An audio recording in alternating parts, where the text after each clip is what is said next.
আল্লাহ পাক আজকে আপনাকে হয়তো 1 কোটি টাকা দিয়েছেন, কালকে আল্লাহ না করুক 1000 টাকার জন্য মানুষের কাছে হাত পাততে বাধ্য করতে পারেন আল্লাহ পাক। এমনও কিন্তু দিন আসতে পারে, দিন সবার সবসময় সমান থাকে না। আজকে আপনার কাছে 1 কোটি টাকা আছে, কিছু মনে হচ্ছে না। কালকে কে জানে, আল্লাহ না করুক যে 1000 টাকা কারো কাছে চাইতে হচ্ছে, 1000 টাকার জন্য ঠেকে গেছেন, হতে পারে না?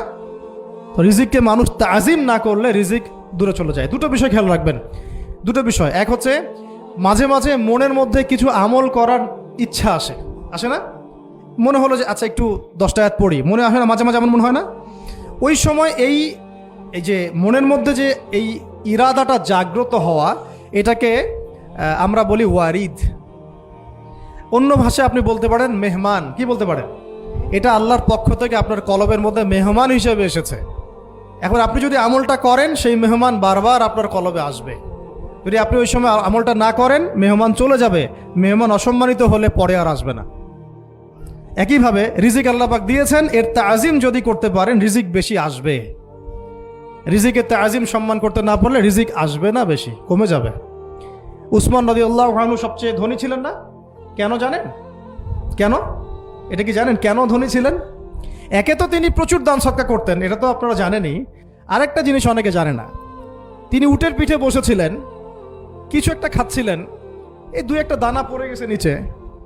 উটের পিঠ থেকে নেমেছেন, নেমে সেই দানা উঠিয়েছেন, পরিষ্কার করেছেন, ধুয়েছেন, আবার খেয়েছেন।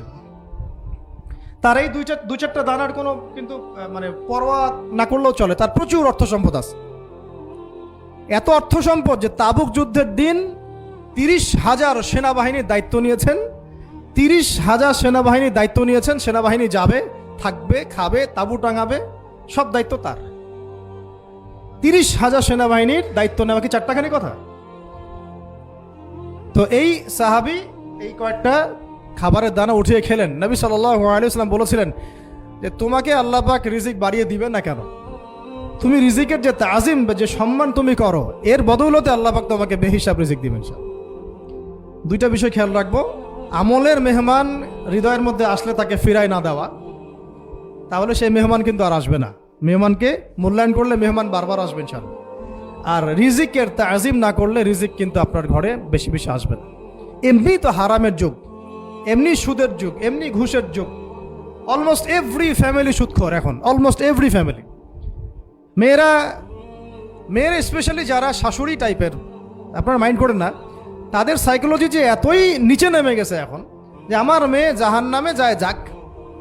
হ্যাঁ, আমার মেয়ে জাহান্নামে যায় যাক, সমস্যা নাই, দুনিয়াতে সে যেন ভালো থাকে। এটা কেন বললাম?